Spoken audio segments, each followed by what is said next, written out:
जय श्री हरि। सभी श्रद्धालु भक्तों को मेरा सादर प्रणाम। भक्तों, आज हम जानेंगे साल 2025 की सबसे पुण्यदायिनी और श्रेष्ठ व्रत निर्जला एकादशी के बारे में, जो इस वर्ष 6 जून 2025 शुक्रवार के दिन आ रही है।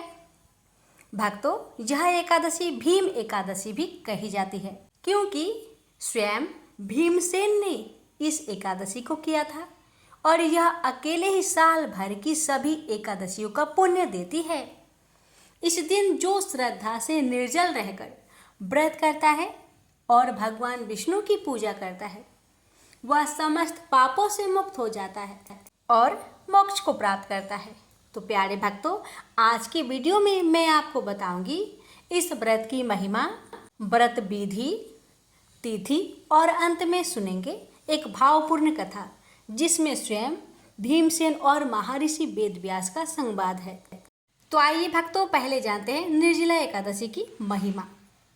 निर्जला एकादशी व्रत की महिमा अत्यंत महान है, पवित्र और कलयुग के लिए विशेष रूप से फलदायी मानी गई है। यह एकादशी वर्ष की सभी 24 एकादशियों का मुख्य अकेले ही प्रदान करती है।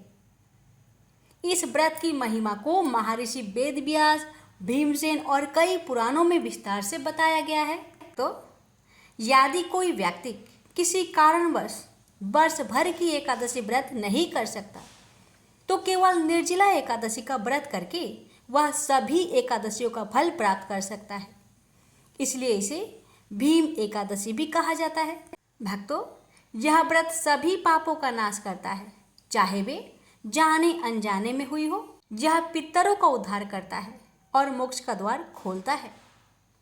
इस दिन यदि कोई बिना अन्न बिना जल के पूरे दिन उपवास करता है और भगवान विष्णु की पूजा करता है, तो उसे सहस्त्र गोदान, तीर्थ स्नान और वेद पाठ के समान फल प्राप्त होता है। इतना ही नहीं, निर्जला एकादशी पर भगवान विष्णु की पूजा, व्रत, कीर्तन और कथा श्रवण करने से अकाल मृत्यु, रोग, दरिद्रता और भय से मुक्ति मिलती है। भक्तों, इस व्रत को स्वयं भीमसेन ने किया था। भीमसेन को भूख अधिक लगती थी और वे अन्य एकादशियों का व्रत नहीं कर पाते थे। तब वेद व्यास जी ने उन्हें निर्जला एकादशी का व्रत करने की सलाह दी, जिससे उन्हें सभी एकादशियों का फल प्राप्त हुआ। शास्त्रों में कहा गया है, जो भक्त निर्जला एकादशी के दिन जल तक का त्याग करता है, वह सभी पापों से मुक्त होकर भगवान विष्णु के परम धाम को प्राप्त करता है। अब आइए जानते हैं निर्जला एकादशी की व्रत विधि। भक्तों, एकादशी की तैयारी हमेशा 10वीं तिथि से ही आरंभ हो जाती है। दोपहर तक आपको भोजन कर लेना है, शुद्ध और स्वास्थ्यिक भोजन करना है। रात में ब्रह्मचर्य का पालन करें, संयमित रहे और मन में संकल्प करें कि कल मैं भगवान विष्णु के लिए निर्जल व्रत करूंगा या फिर करूंगी। तो एकादशी व्रत के दिन यानी 6 जून 2025 दिन शुक्रवार को प्रातः नियम और व्रत का संकल्प लें। ब्रह्म मुहूर्त में उठकर स्नान करें। स्वच्छ पीले या सफ़ेद वस्त्र पहने। घर के पूजा स्थान को शुद्ध करके दीपक जलाएं। भगवान विष्णु जी की प्रतिमा या चित्र के सामने बैठकर संकल्प लें इस प्रकार: ओम नारायण नमः। आज मैं निर्जला एकादशी का व्रत रखती हूँ भगवान विष्णु की कृपा पाने के लिए। पूजन विधि। भक्तों, भगवान विष्णु जी को तुलसी दल, पीले फूल, चंदन, दीप, धूप, नैवेद्य अर्पित करें। विष्णु सहस्त्र नाम या ओम नमो भगवते वासुदेवाय मंत्र का जाप करें। पूरी भावना से प्रार्थना करें कि हे नारायण, मेरी श्रद्धा स्वीकार करें और मेरे पापों का नाश करें। अब आइए जानिए उपवास के नियम। भक्तों, इस दिन अन्न और जल का पूर्ण त्याग करें। भक्तों, यदि आपका तबीयत खराब है तो फलहार या जलहार व्रत कर सकते हैं, लेकिन निर्जल व्रत का अधिक फल माना गया है। भक्तों, इस दिन दिन भर भक्ति करें, भजन करें, कीर्तन करें और विष्णु भगवान की कथाओं का श्रवण करें। अब आइए जानते हैं रात्रि जागरण का विशेष फल के बारे में। भक्तों, रात को जागरण करें, यह अत्यंत पुण्यदायी है। दीप जलाकर विष्णु जी के नाम का कीर्तन करें, रामायण, भागवत, भगवत गीता का पाठ करें। और भक्तों, द्वादशी तिथि यानी 7 जून 2025 दिन शनिवार सूर्य उदय के बाद दान पुण्य करें। जल, अन्न, वस्त्र, छाता, तांबा, दक्षिणा आदि ब्राह्मण को दे अपने सामर्थ्य अनुसार। और इसके बाद फलाहार करें और व्रत का पारण करें। भक्तों, एकादशी व्रत का पारण तुलसी पत्र से करें और इसके बाद फलाहार करें और व्रत का पारण करें। भगवान को धन्यवाद करें कि उन्होंने आपका व्रत को पूर्ण करने की शक्ति दी। अब आइए जानते हैं एकादशी व्रत के ध्यान देने योग्य की बातें। भक्तों, इस दिन व्रत के दौरान क्रोध, झूठ, आलस्य, तामसिक विचारों से बचें। जरूरतमंदों की मदद करना इस व्रत का अद्भुत फल बढ़ा देता है। वृद्ध, बीमार या गर्भवती महिलाएं निर्जल न रहकर केवल स्वास्थ्यिक फलाहार कर सकते हैं। अब आइए जानते हैं एकादशी व्रत के तिथि के बारे में और अंत में सुनेंगे कथा। भक्तों, एकादशी तिथि प्रारंभ होगी 6 जून 2025 को प्रातः 2:15 बजे और एकादशी तिथि की समाप्ति होगी 7 जून 2025 को प्रातः 4:47 बजे। तो अस्मार्थ परंपरा गृहस्थों के लिए व्रत तिथि 6 जून 2025 दिन शुक्रवार। पारण यानी व्रत तोड़ने का समय रहेगा 7 जून 2025 को दोपहर 1:44 बजे से 4:31 बजे तक। हरिवासर समाप्ति 7 जून को प्रातः 11:25 बजे। वैष्णव परंपरा व्रत तिथि 7 जून 2025 दिन शनिवार। व्रत तोड़ने का समय रहेगा 8 जून 2025 को प्रातः 5:23 बजे से 7:17 बजे तक। द्वादशी समाप्ति 8 जून को प्रातः 7:17 बजे। भक्तों, इस व्रत का पालन करने से वर्ष भर की सभी एकादशियों का पुण्य प्राप्त होता है। इस दिन भगवान विष्णु की पूजा, व्रत, ध्यान, जप और दान पुण्य का विशेष महत्व होता है। अब आइए रसपान करते हैं निर्जला एकादशी व्रत की दिव्य कथा।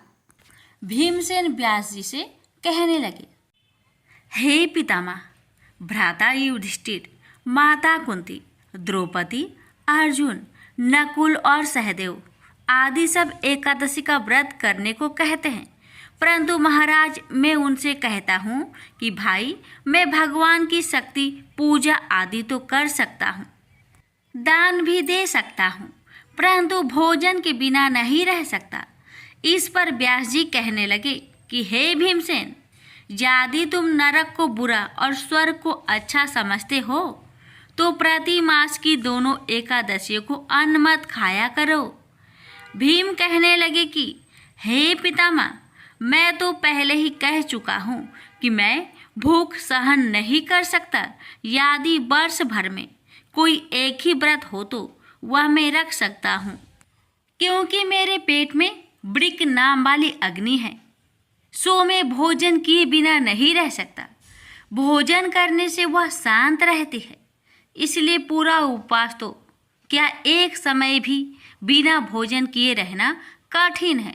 अतः आप मुझे कोई ऐसा व्रत बतलाइए जो वर्ष में केवल एक ही बार करना पड़े और मुझे स्वर्ग की प्राप्ति हो जाए।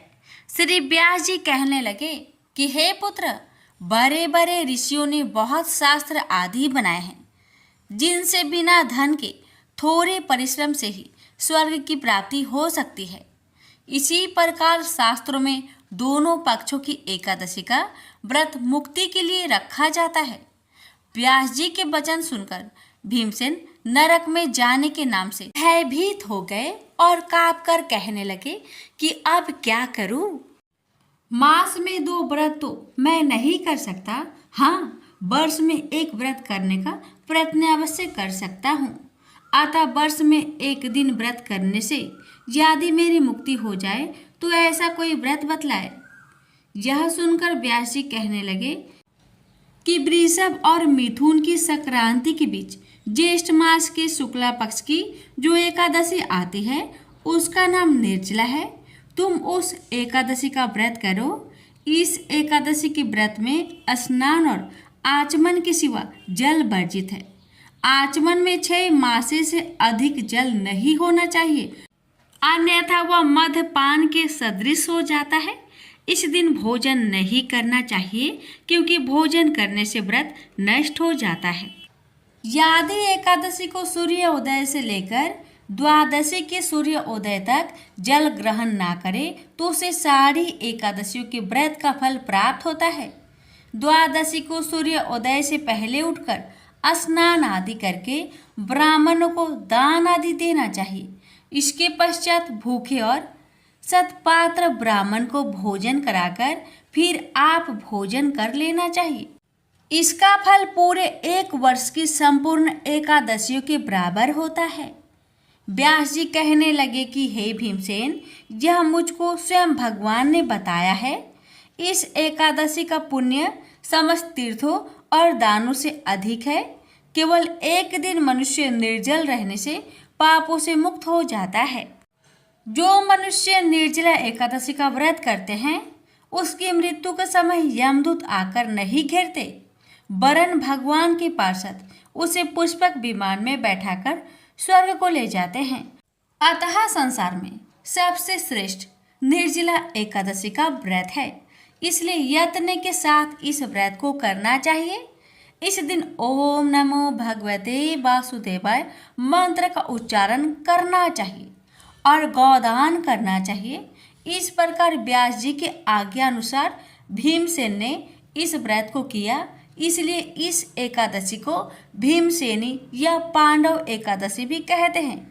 निर्जला एकादशी व्रत करने से पूर्व भगवान से प्रार्थना करें कि हे भगवान, आज मैं निर्जला व्रत करता हूँ, दूसरे दिन भोजन करूँगा। मैं इस व्रत को श्रद्धा पूर्वक करूँगा, अतः आपकी कृपा से मेरे सब पाप नष्ट हो जाए। इस दिन जल से भरा हुआ एक घड़ा वस्त्र से ढककर स्वर्ण सहित दान करना चाहिए। जो मनुष्य इस व्रत को करते हैं उसको करोड़ फल सोने के दान का फल मिलता है, और जो इस दिन यागादित करते हैं उनका फल तो वर्णन ही नहीं किया जा सकता। इस एकादशी के व्रत से मनुष्य विष्णु लोक को प्राप्त होता है। जो मनुष्य इस दिन अन्न खाते हैं वो चांडाल के समान है, वे अंत में नरक में जाते हैं। जिसने निर्जला एकादशी का व्रत किया है वह चाहे ब्रह्म हत्यारा हो, मद्यपान करता हो, चोरी की हो या गुरु के साथ देश किया हो, मगर इस व्रत के प्रभाव से स्वर्ग जाता है।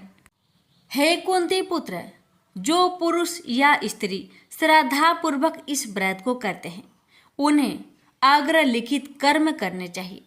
प्रथम भगवान का पूजन, फिर गौदान, ब्राह्मणों को मिष्टान व दक्षिणा देनी चाहिए तथा जल से भरे कलश का दान अवश्य करना चाहिए। निर्जला के दिन अन्य वस्त्र, उपहान आदि का दान भी करना चाहिए। जो मनुष्य भक्ति पूर्वक इस कथा को पढ़ते या सुनते हैं उन्हें निश्चय ही स्वर्ग की प्राप्ति होती है। प्रेम से बोलिए लक्ष्मी नारायण की जय। एकादशी देवी की कथा। मोर नाम का एक दैत्य था। रावण और कंस की तरह वह भी बड़ा आतंक मचाता था। स्वर्ग में देवों सहित सभी को पीड़ा देता था। सब लोग उससे रक्षा मांगकर श्रीमन नारायण के शरण में गए। भगवान ने कहा, मैं उसे सहमलाता हूँ, चिंता मत करो। भगवान मोर के साथ युद्ध करने लगे, लेकिन अपनी सारी शारीरिक शक्ति लगाकर भी भगवान कुछ नहीं कर सके। भगवान को युद्ध के मैदान से पलायन करना पड़ा। वे हिमालय के एक गुफा में छिप गए। मोर भी उनका पीछा करते हुए वहां पहुंच गया। भगवान ने ध्यान करना शुरू किया और उनके मन से एक शक्ति उत्पन्न किया, उनकी मानसिक शक्ति।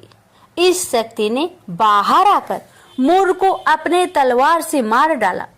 हम जानते हैं कि शरीर में 10 इंद्रियां है, 5 ज्ञान इंद्रिया और 5 कर्म इंद्रिया। 11वीं इंद्रिया है मन। संस्कृत में एकादशी का अर्थ है 11। चूंकि यह देवी उनके मन भगवान की 11वीं इंद्रिया से निकली थी, इसलिए भगवान ने उन्हें एकादशी के नाम से पुकारा। एकादशी माता की उत्पत्ति के दिन उनके नाम से ही जाने जाने लगा। माता एकादशी की अंतिम चरण के दौरान उत्पन्न हुई थी, इसे जयंती कहते हैं, और उन्होंने द्वादशी के पहले चरण के दौरान दैत्य को मार डाला था, इसे स्मरणती कहते हैं। भगवान ने घोषणा की कि एकादशी के दौरान देवी की इस महान कार्य के कारण पूरे जगत में कोई भी पाप नहीं रहेगा। लेकिन पाप तो पहले से ही है। जब उसने यह सुना, पाप पुरुष आश्रय की तलाश में इधर उधर भागने लगा। एकादशी के दौरान वह कहाँ रहेगा? वह जहां भी गया सभी ने उसे आश्रय देने से इनकार कर दिया। अंत में अन्न यानी कि भोजन एकादशी के दौरान उसे आश्रय देने के लिए सहमत हुआ। तो एकादशी के दौरान सभी पाप के भोजन में आश्रय लेते हैं। जो कोई एकादशी के दौरान भोजन करता है, ये पाप उस व्यक्ति में प्रवेश करेंगे और रोग, समस्या, हानि, परेशानी इत्यादि बन जाएंगे। एकादशी देवी को विष्णु कन्या भी कहा जाता है, क्योंकि वह भगवान विष्णु की मानस पुत्री है। उनकी मूर्ति पूरी जगन्नाथ मंदिर और द्वारका धाम में है। भगवान के धर्म की रक्षा के लिए जितने भी अवतार है, वे सभी एकादशी के दिन ही हुए हैं, इसलिए यह इतना पवित्र दिन है। तो प्रेम से बोलिए एकादशी माता की जय, विष्णु भगवान की जय। एक बार कृष्ण के जन्म दिवस के अवसर पर सत्यभामा ने सोचा कि वो सबको दिखाएगी कि वो कृष्ण को कितना प्यार करती थी। तो उसने तय किया कि वो कृष्ण के वजन जितना सोना शहर के लोगों में बांटेगी। इसे तुला भार कहते हैं। ये मंदिरों में होता है।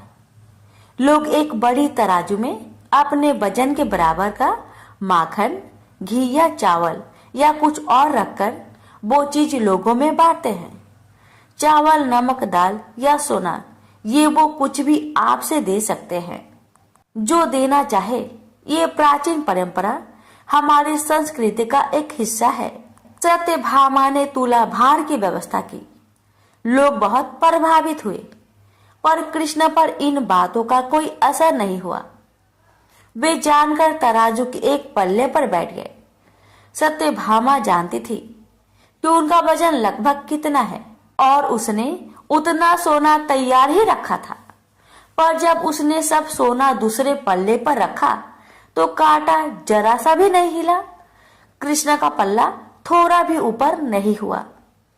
ऐसा ही कुछ तभी हुआ था जब कृष्ण एक शिशु थे। एक राक्षस आकर उन्हें ले जाने लगा। तब कृष्ण ने अपना वजन इतना बढ़ा लिया कि राक्षस वही गिर पड़ा और कृष्ण ने उसके ऊपर बैठकर उसे कुचलकर मार डाला। क्रिया योग में ऐसा तरीका है जिससे कोई योगी अपना वजन बढ़ा या घटा सकता है। ऐसा बहुत सी कहानियां हैं कि ऐसे योगी भी थे जो पहाड़ की तरह भारी हो जाते थे। तो इस बार कृष्ण अपना वजन बढ़ाकर तराजू में बैठ गए। सत्यभामा ने उतना सोना दूसरे पल्ले पर रख दिया था जितना उसके हिसाब से कृष्ण के वजन के बराबर था, पर कुछ हुआ ही नहीं। तब तक शहर के सभी लोग ये घटनाएं देखने के लिए आ गए थे। तब उसने अपने नौकरों से वो सभी गहने मंगवाए जो उसके पास थे। एक के बाद एक वो गहने डालती जा रही थी और सोच रही थी कि काम हो जाएगा, पर कुछ नहीं हुआ।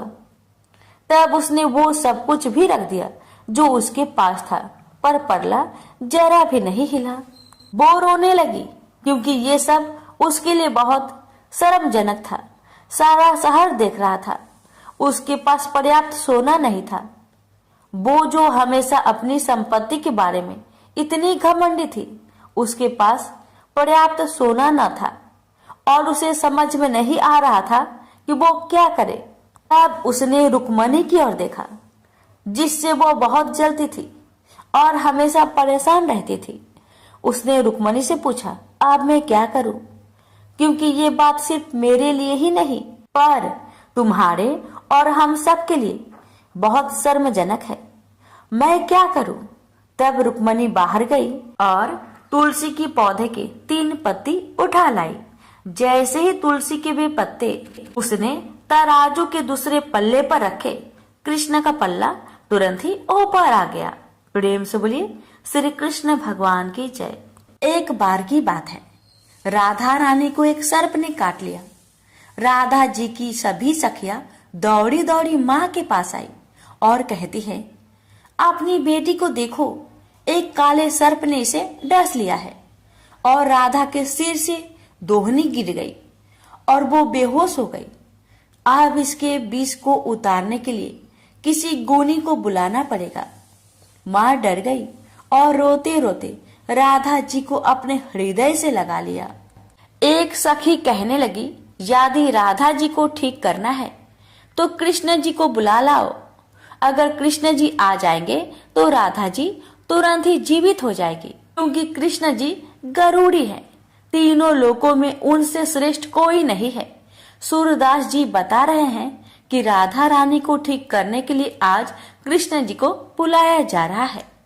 अब राधा रानी की सखिया कृष्ण जी की मैया यशोदा के पास आई हैं और कहती है, तुम्हारा कृष्ण सांप के विष को मंत्रों से उतारने वाले गरुड़ी है, आप अपने पुत्र को हमारे साथ भेज दो। राधा रानी को काले सांप ने डस लिया है। ये सब सुनकर माँ मुस्कुराने लगी कि अभी थोड़ी देर पहले तो राधा मेरे घर आई थी। राधा रानी की मूर्छा के मूल कारण को समझकर माँ यशोदा चुप हो गई और सखियों को अपने हंसने का कारण नहीं बताया। माँ ने कृष्ण जी को पुकारा और माँ कहती है, राधा के यहाँ कीर्ति नाम की ग्वालिन तुम्हें बुलाने आई थी, तुम वहां चले जाओ। राधा को काले सांप ने डस लिया है और तुम कब से गरुड़ी बन गए लल्ला, जल्दी जाओ और उसका विष गार आओ। माँ ने मन ही मन मुस्कुराकर कहा, कृष्णा, सुना है तुम कुछ ऐसा मंत्र जानते हो कि काले सांप का विष उतर जाता है। भगवान कृष्ण जी गरुड़ी बनकर वहां गए। जब वृषभानु सुता राधा ने सुना तो मन में प्रसन्न हुई कि कृष्ण आज मेरे द्वार पर आए हैं और अपने आप को राधा जी धन्य समझने लगती है। प्रेम बस में वह एकदम मुरझा गई और राधा जी की आंखों से प्रेम के आंसू गिरने लगे। राधा को इस प्रकार देखकर माँ भी व्याकुल हो गई। वे समझने लगी कि राधा के एक एक अंग में विष का गहरा प्रभाव हो गया है। माँ रोती रोती व्याकुल होकर इधर उधर फिर रही है। वे अपनी पुत्री को बार बार गले से लगाती है और राधा की दशा देखकर पानी पानी हो रही है। कृष्ण के आने की खबर पाकर माँ दौड़कर आई। कृष्ण जी की पैरों को पकड़ के कहने लगी, हे मोहन, मेरी लाडली बेटी राधा बहुत ही व्याकुल है, कृपा करके इसे ठीक कर दो। माँ चाहे जो समझे, लेकिन प्रेम पूर्ण हृदय के प्रेम भाव को तो राधा और कृष्ण दोनों ही समझ रहे हैं। अब कृष्ण ने कुछ झाड़ फूक करने शुरू कर दिया और राधा जी को स्पर्श किया। जैसे ही उन्होंने राधा जी को स्पर्श किया तो एकदम से किशोरी जी श्री राधा रानी ने आंखें खोल दी। श्री कृष्ण जी वास्तव में बहुत बड़े गरुणी हैं। शरीर का विष तो उन्होंने झाड़ दिया, लेकिन मन और सिर पर प्रेम का जादू कर दिया। अब राधा जी ने होश में आकर अपने नेत्र खोले और आगे कृष्ण जी को खड़ा देखा तो बस एकटक निहारती रही। फिर लाज से एकदम खड़ी हुई और अपने अंग वस्त्र को संभालने लगी। फिर राधा जी अपनी माँ से पूछती है कि आज क्या है, सब लोग इकट्ठे क्यों हैं? माँ ने कहा, राधा, तुम्हें सांप ने डस लिया था और तुम्हें अपने तन मन की सुधि नहीं रह गई थी। माता राधा को बताने लगी कि कृष्ण ने मंत्रों के द्वारा तुम्हारा उपचार किया है। राधा की माँ बार बार कुंवर कन्हैया की बड़ाई कर रही है। माँ ने कृष्ण जी के मुख को चूमा, गले से लगाया और फिर अपने घर भेज दिया। वह कहती है कि माँ यशोदा की कोख धन्य धन्य है, जिससे कृष्ण जैसे सुपुत्र का अवतार हुआ है। इसने तो तुरंत ही ऐसा उपाय कर दिया कि मेरी मरी हुई बेटी को जिंदा कर दिया। माता मन ही मन सोचती है कि राधा कृष्ण की यह जोड़ी तो मानो भगवान ने सोच समझकर बनाई है। वज्र के घर घर में यह चर्चा चल पड़ी कि कृष्ण जी बड़े ही गरूरी है। भगवान ने इस तरह से बहुत सी सुंदर प्रेम लीलाएं ब्रज में की है। प्रेम से बोलिए राधे राधे। ओम जय एकादशी, जय एकादशी, जय एकादशी माता। विष्णु पूजा व्रत को धारण कर शक्ति मुक्ति पाता। ओम जय एकादशी माता, तेरे नाम गिनाऊं देवी भक्ति प्रदान करने। गण गौरव की देनी माता शास्त्रों में बरनी। ओम जय एकादशी माता, मार्ग शीर्ष के कृष्णा पक्ष की उत्पन्न विश्वातारिणी जन्मी। शुक्ल पक्ष में हुई मोक्षदा मुक्ति दाता बनाई। ओम जय एकादशी माता, पौष के कृष्णा पक्ष की सफला नामक है। शुक्ल पक्ष में होए पुत्र दा आनंद अधिक रहे। ओम जय एकादशी माता, नाम सटटिला माघ मास में कृष्ण पक्ष आवे। शुक्ल पक्ष में जया कहावे, विजय सदा पावे। ओम जय एकादशी माता, विजया फाल्गुन कृष्ण पक्ष में शुक्ल आमल की। पाप मोचनी कृष्ण पक्ष में चैत्र महाबली की। ओम जय एकादशी माता, चैत्र शुक्ल में नाम कामदा धन देने वाली। नाम बरुथनी कृष्ण पक्ष में वैशाख महावाली। ओम जय एकादशी माता, शुक्ल पक्ष में होई मोहिनी अपरा ज्येष्ठ कृष्ण पक्षी। नाम निर्जला सब सुख करने कृष्ण पक्ष रखी। ओम जय एकादशी माता, योगिनी नाम आषाढ़ में जानो कृष्ण पक्ष करनी। देव सैनी नाम कहायो शुक्ल पक्ष धरनी। ओम जय एकादशी माता, कामिका श्रावण मास में आवे कृष्ण पक्ष कहिए। श्रावण शुक्ल होए पवित्र आनंद से रहिए। श्रावण शुक्ल होए पवित्र आनंद से रहिए। ओम जय एकादशी माता, जा भाद्रपदे कृष्ण पक्ष की परिवर्तनी शुक्ला। इंद्र आश्विन कृष्ण पक्ष में व्रत से भाव सागर निकला। ओम जय एकादशी माता, पापंकुशा है शुक्ला पक्ष में आप हरण हारी। रमा मास कार्तिक में आवे सुखदायक भारी। ओम जय एकादशी माता, देवोत्थानी शुक्ला पक्ष की दुख ना सके मैया। देवोत्थानी शुक्ला पक्ष की दुख ना सके मैया। पावन मास में करूँ विनती पार करो नैया। पावन मास में करूँ विनती पार करो नैया। ओम जय एकादशी माता, परमा कृष्ण पक्ष में होती जन मंगल करनी। परमा कृष्ण पक्ष में होती जन मंगल करनी। शुक्ल मास में होए पद्मिनी दुख दरिद्र हरनी। शुक्ल मास में होए पद्मिनी दुख दरिद्र हरनी। ओम जय एकादशी माता, जो कोई आरती एकादशी की भक्ति सहित गावे। जो कोई आरती एकादशी की भक्ति सहित गावे। जन गुरु दिता स्वर्ग कबासा निश्चय वह पावे।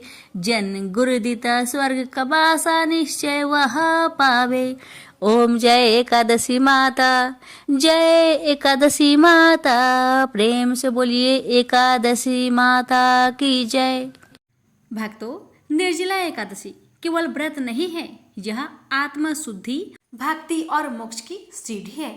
भगवान विष्णु की कृपा उन सभी पर बनी रहे जो श्रद्धा से इसे करते हैं। ओम नमो भगवते वासुदेवाय। जय श्री हरि।